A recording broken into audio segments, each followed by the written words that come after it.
Welcome to Stories of Impact. I'm producer Tavia Gilbert. Every first and third Tuesday, journalist Richard Sergey and I bring you conversations about the science behind innovative tools that help human beings flourish. Today, we are honored to be in discussion with two global leaders in education who speak of nuanced, experiential, community-centered learning opportunities offered within a moral and ethical framework as a key component of human flourishing. Our guests offer their insights on how education can support students' efforts to become the wisest, happiest, healthiest, and most capable version of themselves. Today, we hear from Andreas Schleicher, Director for Education and Skills and Special Advisor on Education Policy to the Secretary General at the Organization for Economic Cooperation and Development, an intergovernmental economic organization with 38 member countries who stimulate economic progress and world trade. Schleicher studied physics in Hamburg and then mathematics at Deakin University in Australia, where he graduated with a Master of Science degree. And he has worked for over 20 years with ministers and education leaders around the world to innovate and transform educational policies and practices. But we'll start the episode hearing from the Honorable Shirley Ann Jackson, the first African-American woman to lead a top-ranked research university. Rensselaer Polytechnic Institute, the oldest technological research university in the United States. Dr. Jackson holds a Bachelor of Science degree in physics and a PhD in theoretical elementary particle physics, both degrees from MIT. She is the first African-American woman to receive a doctorate from MIT in any field. And in her 75 years of life, she has had an exceptional career that includes senior leadership positions across academia, government, industry, and research. Here's Dr. Jackson. We're not on this planet alone, and we're not in this world alone. So to flourish means that one is living with one's fellow human being, and that there's a connection, and that we're all in it together, and we have an obligation to lift each other up. But in lifting others up, one is lifting oneself up, because I believe that none of us succeeds purely alone. There's somewhere that a window has opened that one has the opportunity to step through. And if we have an opportunity to step through that window to a space larger than we ever imagined, Dr. Jackson says we should embrace it. If one has the opportunity to operate in a larger frame and do things on a global basis that can have a positive impact, then, that's a great gift, and one should make use of it. Success is not merely about professional accolades, but it is about the whole of one's life and how one links to others and what one can do to serve others. And that's how I was raised, and to live to a certain standard that has to do with an ethical framework. And that's what I try to do. Dr. Jackson has had an astonishingly successful career. She is the embodiment of the fruits of education, and her life story uniquely exemplifies human flourishing. How has she achieved so much?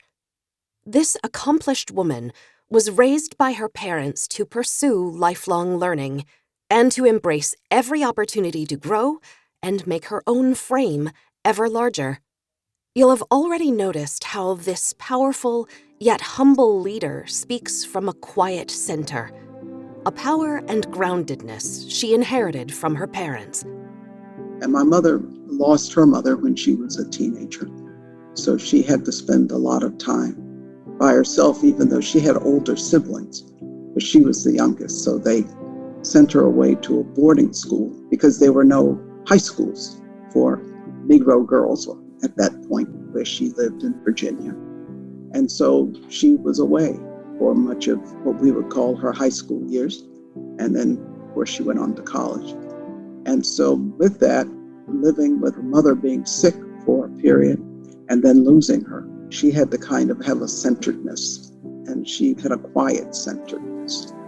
My father's father passed away, we think, having to do with the 1918 flu pandemic when my father was a toddler.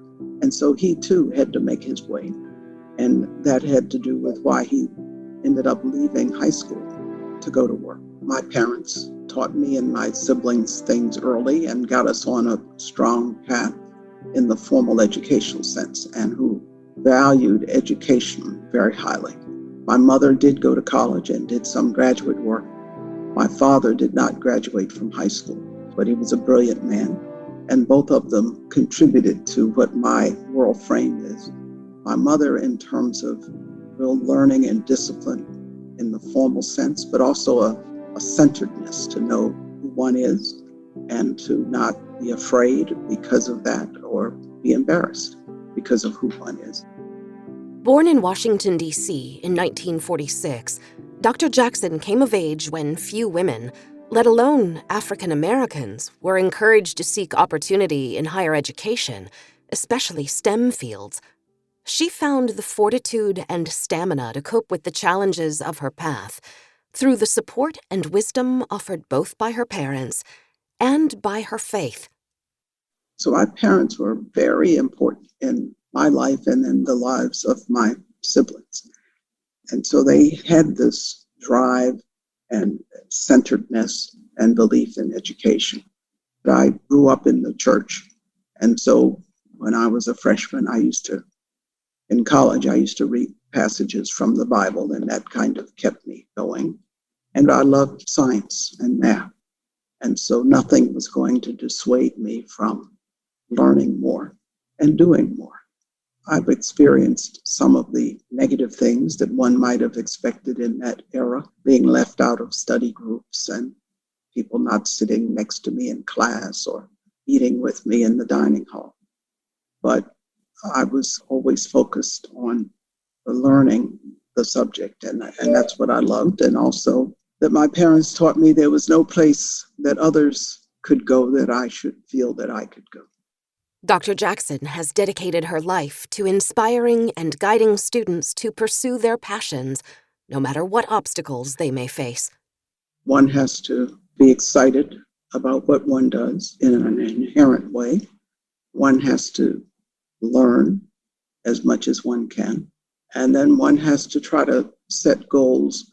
I think of myself as a visionary and a pragmatist, namely to look at a big thing and then say, how am I going to get there stepwise? And I also tell young women and anyone who comes from a group historically excluded or underrepresented in a particular area to not let others set the boundaries, not let others define the ceiling.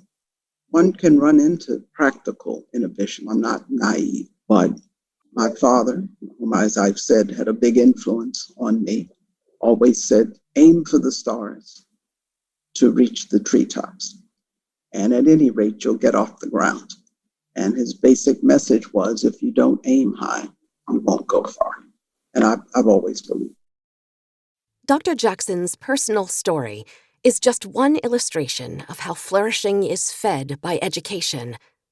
And both Dr. Jackson and our next guest, Andreas Schleicher, agree that the kind of curiosity that drove Dr. Jackson is innate to every human being, and that it can and should be nurtured by education. Here's Andreas Schleicher. Education comes usually from the outside, is something that is brought to us. Learning is our own curiosity, our own openness, our own sort of expansion in our perception. And I think that distinction is very important. We are all born with that human curiosity. We are born with the openness to people from all beliefs, from all ways of life. We are born to accept new ideas. We are born to question the established wisdom of our time. Curiosity is sort of innate desire to learn about the world, to learn about things around one. It starts from a fairly small frame in terms of those things that one can see most immediately and touch. But then it goes to a wider frame as one thinks about how what one learns here translates beyond where one can see, and a desire then to try to go beyond what one can see today. That is, to me, what curiosity is about, and it's important because it is the root of learning. And it also then means that the way one learns is not limited by the formalized frame. If seeking education is a conscious choice that grows out of a sense of wonder, then innate human curiosity and human flourishing are inseparable. And if flourishing might be defined as continuous, unfettered participation in the fullness of the human experience, then, in the minds of these two extraordinary leaders, education and human flourishing are also inextricably linked. Education occurs on different levels. You can think of a young person, a baby toddler, learning to walk. And in doing that, then the width of the world that one has to play in to discover is larger, but then one learns along the way where certain boundary conditions are. But learning is growing and continuing to grow. And then with that, there's kind of an ever-widening circle of who one is and how much one understands about the world. Education can prepare us for something. It can have an instrumental kind of value. But when you talk about human flourishing, you need to get beyond that. Education is the foundation for flourishing. Not maybe just education coming from the outside, but the openness and the willingness and the capacity to learn that is so fundamental for flourishing. You need to build that capacity. It is not inborn to us. And flourishing is not coming just by nature. It's something that we have to invest our energy and our will to make it happen. It's about opening minds, curiosity. It's about opening hearts, compassion. It's about the capacity to mobilize cognitive, social, and emotional resources. And all of that is about education. Both Dr. Jackson and Schleicher have devoted their lives to educating themselves and to educating the next generation of leaders. And both visionaries look to the future of education as a path to sustained curiosity and self-determination, a formula that results in human flourishing. Schleicher says, human flourishing is about living a meaningful life for oneself and as a community. It's how we become the most beautiful and best version of ourselves as individuals and as communities. Openness, the willingness to see the world through different lenses, perspectives, appreciate different ways of thinking, different ways of walking, different cultures. It is also about resilience, my willingness and ability not just to learn, but also to unlearn and relearn when the context changes. While Dr. Jackson can define human flourishing on perhaps the simplest, most individual level, being able to live a certain way and not be struggling for subsistence. She also links education and flourishing to humans living in community. The connectivity is to have people have, of course, their basic needs or person taken care of, which really involves human and mental health, but then to be able to be learning, being educated, discovering and inventing or creating things, because that gives avenue and meaning to how an individual relates to the world and how individuals relate to each other. Schleicher agrees that community is essential to creating a holistic education experience that will offer people a path to their deepest meaning and purpose and to their greatest flourishing. You learn to find meaning in the class, in the community, in the society, and to contribute to society. The social function of learning is very important, and we should use the classroom or the school more deliberately for that social learning. Good schools of the future really are the center, the heart of the community. They are not, an outsourced place where, you put students to teach them something, but really they have very, very dynamic links with all layers of our societies. The school of the future has open walls, basically, where, community is a very important part of learning, where we bring the community into the school to help young people understand the future and build aspirations for the future.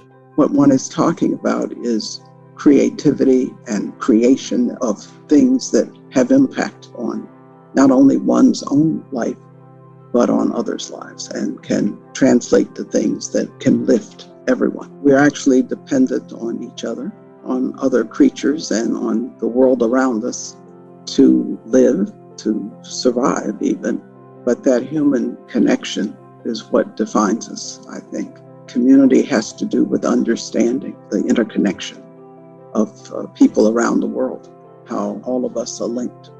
What happens here can have impact on what happens there, and caring about that.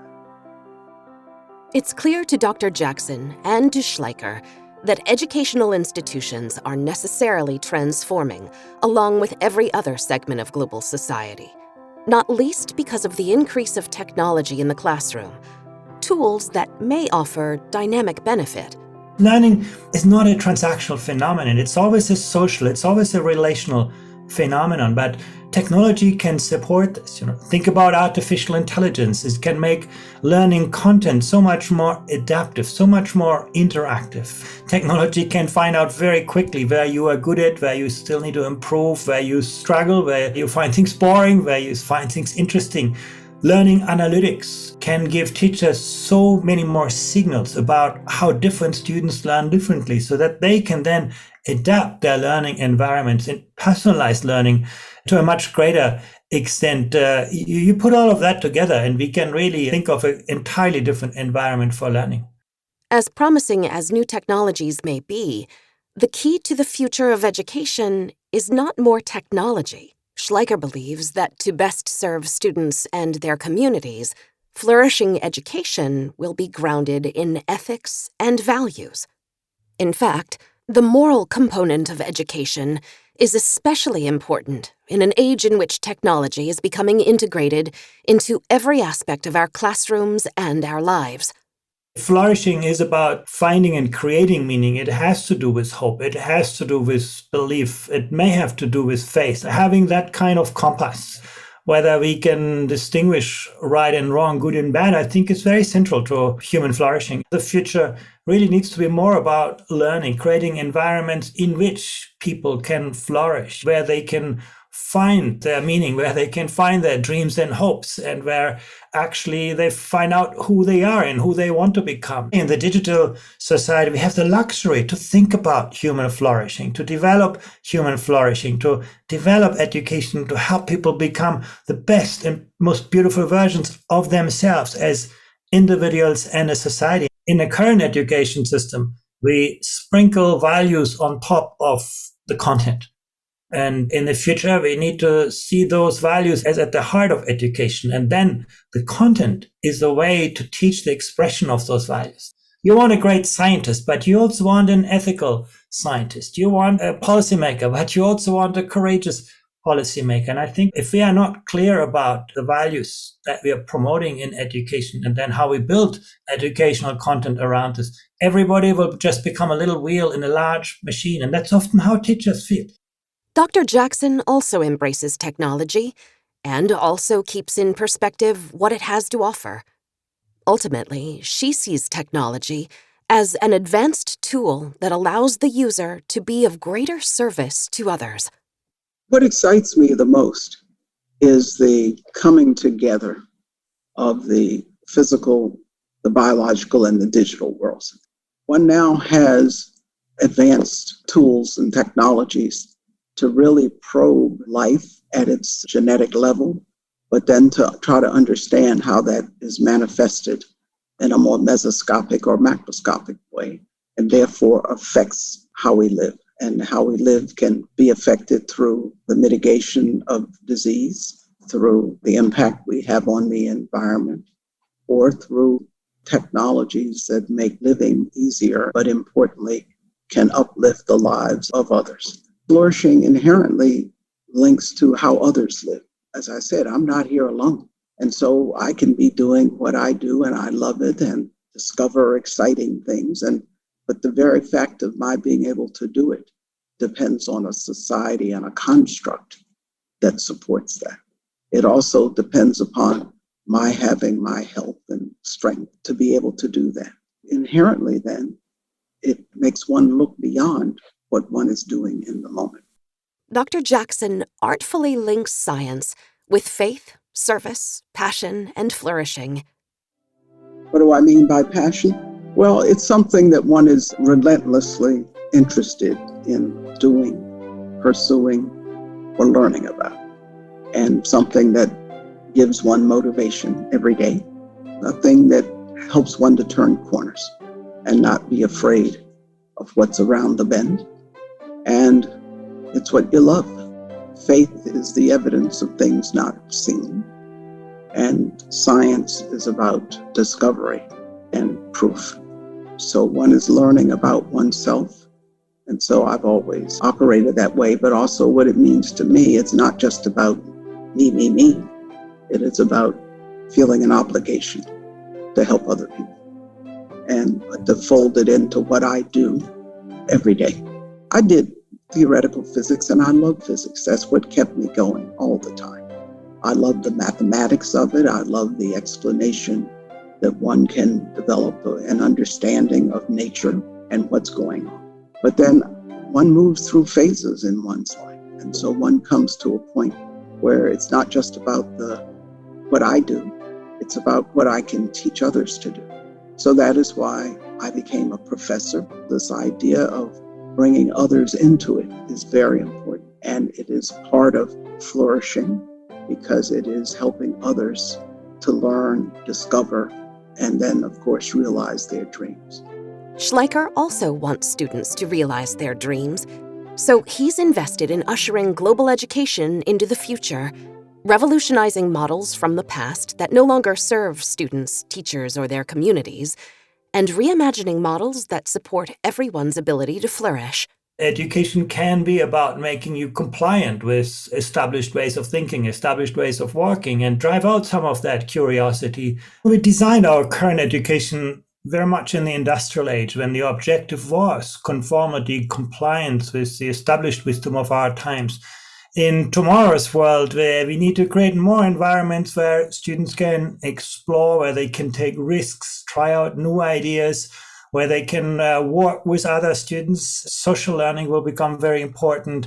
Creating learning environments that are more agency-based. As a teacher, you'll be probably less an instructor, you'll be more a coach, a mentor, a facilitator, a designer of innovative learning environments. I think that's going to be the challenge of tomorrow's education. You can see many good examples today. I think the challenge is how you make them systemic, how they are not, innovative approaches despite the education systems, but innovative approaches because of the enabling environment that we create for new ideas to flourish in education. Some cultures are on the cutting edge of education already, while the West may be lagging behind in terms of educational transformation. The education systems in the world that are most successful are the ones that have made education a whole of society experience. And a whole of society enterprise is not a public enterprise. It's really a whole of society enterprise. And I think in the Western world, we can learn something from the Asian cultures there, where the value of education is much more holistic. It's the individual, the family, the community, the society. In the Western world, we have tended to commodify education over the last decades. We have made students to consumers. We have made teachers to service providers. We have made parents to clients. We have created a distance between the players in education that really hinders human flourishing rather than fostering it. We can learn a lot from the Eastern cultures where we find fewer social disparities in education. Because if you made that human approach to learning so central, then, people from all walks of life will take the time and energy. People invest in education, their time, their effort to become a better person, to become a better version of themselves. We're on the precipice of significant shifts in global education, but many traditional systems, especially those in the West, may not be transforming as rapidly as current inflection points demand. Today, students are often just consumers of, pre-established learning content. You hear about the results of an experiment rather than participating in this or doing this experiment. Technology can actually enable many very innovative learning environments that we couldn't dream of 20, 30 years ago. But you don't see so much of that happening yet, even though the pandemic has brought that out quite clearly. If you they're capable to learn on your own. If you have that motivation, the right strategies to learn, the supportive ecosystem around you, you could flourish in this period of a crisis. But if you were used to sort of being spoon-fed by your teacher, getting little chunks of knowledge that are often not well connected, not having a good system of support around you, parents included, not having innovative technology, you were badly left behind. And I think that is what the crisis has done in the short term, is what the future is going to do us in the long run. Schleicher is optimistic that education in the future will imbue students with an internal guidance system that may make them more open-minded, empathetic, successful global citizens. I don't think we have much choice. If we want to develop as individuals and as societies and as communities, if we want to live in harmony with the planet, I don't think we have much choice and to get that right. And I think we should use that chance. And that's why I'm an optimist. Do you have that kind of compass in you that you need to actually listen meaningfully and appreciating different ways of thinking and walking? I think that is really what a very central role of education is about. In order to excel, you need to be open to other ways of thinking. It's not just listening to the words of other people, but you need to be able to develop that sense of empathy towards others, towards other ways of thinking, and not just at the individual level to a specific person, but also to other cultures. Our societies were always most successful when we did that well. Think about Europe in the Great Renaissance. People from all walks of life were coming together and they built great things. And I think that openness, which you could describe with the word of listening, I think is absolutely central to this. And again, this is something that we need to learn. We're not born with that capability. Listeners of this podcast will have heard our many conversations with guests about the seismic shifts we're living through in this fraught time of rapid digitization, political polarization, blurring of borders, and breakdown of traditional systems of authority.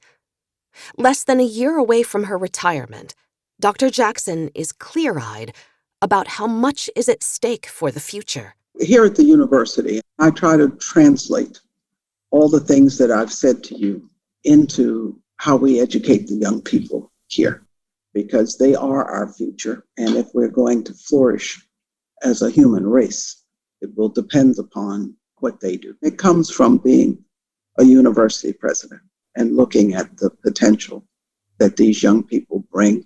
We have a big opportunity to do the right imprinting here. I mean, they come as adults to us, young adults, but from what they learn here from an experiential perspective informs how they live out their lives and careers once they leave here. And so that gives me great hope. Clearly, we face some existential threats, but in the end, the human species wants to survive. And so I have a belief that people will come together. And people must come together and work together to solve global problems. Those greatest challenges or questions are not ones that can be answered in isolation through the lens of one discipline, one person, one region, one nation. You do it in a way that is inherently inter and multidisciplinary. It requires bringing together and bridging disciplines, sectors, geographies, and generations. And universities are the ideal communities to do that. Like Dr. Jackson, Schleicher believes that expansive education holds the key to humans' ability to survive and thrive in the future. The tribalized world is the world of nature into which we are born. We are born as people to relate well to our family, to relate well to people who look like us, to relate well to people who think like us. And that's how we were born. And if we don't invest in learning, invest in education, that's who we are staying. And technology can reinforce this. Social media will make you, reinforce talking to people who think like you, who look like you, who walk like you, and so on. We're not getting out of this without learning, without effort, without, broadening our picture. It is this kind of bridging social capital that we can build, the capacity to build trust to other people, to other societies, to appreciate different ways of thinking, different ways of working, different cultures, to learn to think like an artist and work like an artist, to learn to think and work like a scientist all at the same time. The world that we're going to see around us will be the world that we create in the minds and in the hearts of people in their lives. And that's why I'm confident if we actually make the right investments in education, if we find the right balance between the values, the attitudes, the skills, and the knowledge in education, we can change human capabilities. Again, Dr. Jackson's own life experience can be explored as a practical application of Schleicher's ideas. Dr. Jackson's work shows the impact of careful listening, courageous open-mindedness, and a desire to understand different cultures. When in 1995, President Bill Clinton appointed Dr. Jackson to serve as chairperson of the U.S. Nuclear Regulatory Commission, the first woman and first African American in that position of leadership, she had to find the right balance of values, attitudes, skills, and knowledge to lead in very difficult circumstances. One of the things that I had the opportunity to do as chair of the U.S. Nuclear Regulatory Commission was to make an impact on newly emerging economies and governments. I became chair of the NRC not too long after both the Chernobyl accident that occurred in what is now Ukraine, as well as the creation of the newly independent states of the former Soviet. These states were left with nuclear facilities, in particular nuclear power generating stations. I became chair not that long after the ANC government came into being in South Africa, after Nelson Mandela was elected as president. And now you had a situation where the nuclear facilities had been developed and run by the Afrikaner government. And now you have a government of people, some of whom had lived in exile and many of whom didn't know much about nuclear technology. We had the opportunity to help them develop a full nuclear regulatory framework to bring inspectors to the NRC and train them, and overall help create a construct within which they could use nuclear energy. Why am I telling you this? Well, by the time I became chair of the Nuclear Regulatory Commission, I had had a range of experiences from both fundamental research, but working with governors in New Jersey on issues that linked science, technology, and economic development and public policy, and worked with business people as well as with politicians. I had also been a professor. And what does being a professor require one to do? Even though one is teaching students who inherently are interested in science or in physics, one has to be a really good explainer and to be able to explain complex phenomena to motivated and bright young people, but who are just learning the subject. Well, in many ways, there was no better preparation for doing some of the things that I just described to you, but also being able and being required to justify regulatory decisions based on a complex technology to the public as well as to politicians, and whether it was in another country or to our own people in the Congress. I enjoyed that. It was deadly serious, but I enjoyed it because I felt I was making a difference, and I loved talking about the subject. And so that is human flourishing to me, both for myself as an individual and in terms of what I hoped and believed to be having a positive impact on the lives of others. Dr. Jackson has been called a trailblazer throughout her career. And what has been characteristic about her multifaceted teaching style, including her skills not only as a scientist, but as a communicator and mediator, listener, person of service in community, and courageous collaborator, will be characteristic of successful future models of education and of future educators. The future of teaching will need to integrate many, many more functions, where actually it's the development of individuals that's at the heart of teaching. We need to think harder about what we're trying to achieve. And only when we have a clear understanding of what the goals of education are, then, we can enlist people to this course. We can reconfigure the space, the people, the technology, the time to build learning environments to support these goals. You may be very good in the subject that you teach, but you do not spend enough time to work to understand how different students learn differently and really to know your students. The work of, which is at the heart of teaching often gets outsourced. Teachers then outsource it, or education outsources certain functions to the school psychologist, to the social worker. The goal of education is about helping people find meaning for themselves, for their communities, make good choices between the present and the future, make good choices between themselves and, society, learn to live with themselves, learn to live with others, learn to live with the planet.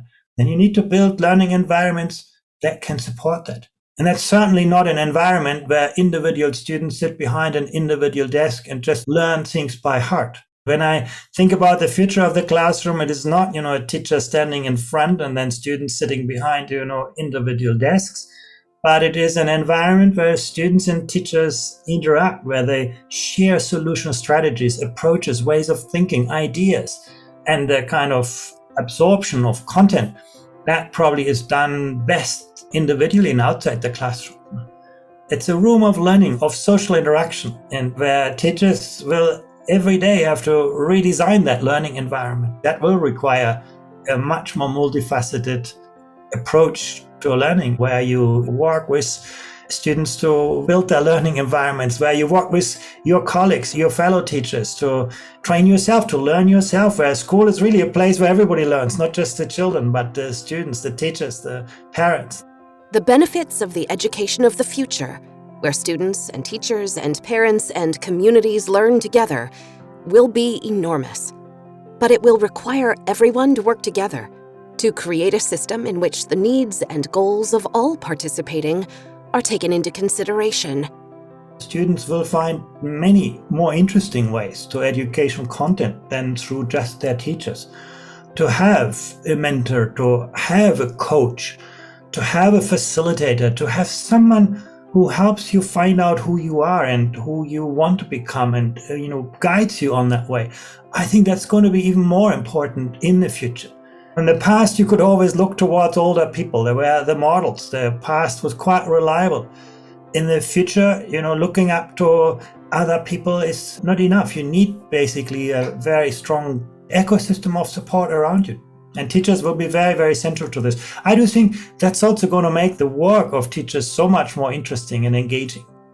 And Schleicher once more affirms the imperative of shifting out of classroom hierarchies, siloed subjects, and rote memorization into experiential, community, multidisciplinary classrooms without walls. In public policy, we spend so much time and energy on the how of education. We negotiate teacher salaries, we negotiate class sizes, we look at the institutional environment, we make it predictable, reliable, we define exams and assessments, all the structures, the processes.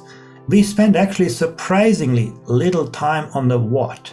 What are we educating for? What are the knowledge, the skills, the attitudes and values that we really want to develop? We need to reverse it.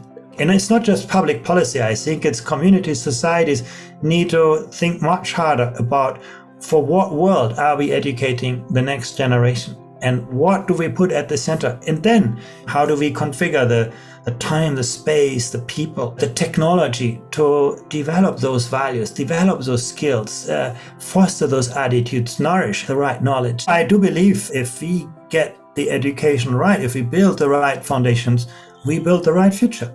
And there's no shortcut to this.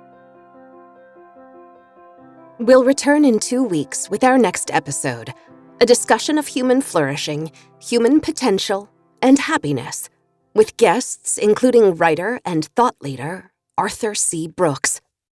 People often say listening is a key component of happiness. It is because it denotes humility, and humility is a source of happiness. There's a lot of research on this, that when you measure the humility that people have in their lives, it goes straight up with happiness. It's a direct correlation, humility and happiness. Humility brings peace. It's stressful to hold yourself erect in a state of hubris. It's hard to do that all the time. It's much easier to say, I don't know. Tell me what you think. I might be wrong. I'm going to change my mind. That's a state of nature in which you can relax into relationships, in which you can develop love. That requires listening, but is based on humility, which is the fundamental virtue that obviates the worst of the deadly sins, which is pride. Stay tuned for the full interview. In the meantime, if you liked today's story of impact, we'd be grateful if you'd help us reach new audiences by taking a moment to follow the podcast and to rate and review us. Join us on social media at Twitter, Facebook, or Instagram. Visit us at storiesofimpact.org. This has been the Stories of Impact podcast with Richard Sergey and Tavia Gilbert. Written and produced by Talkbox and Tavia Gilbert, with associate producer Katie Flood. Music by Alexander Filipiak. Mix and master by Kayla Elrod. Executive producer Michelle Cobb. The Stories of Impact podcast is generously supported by Templeton World Charity Foundation.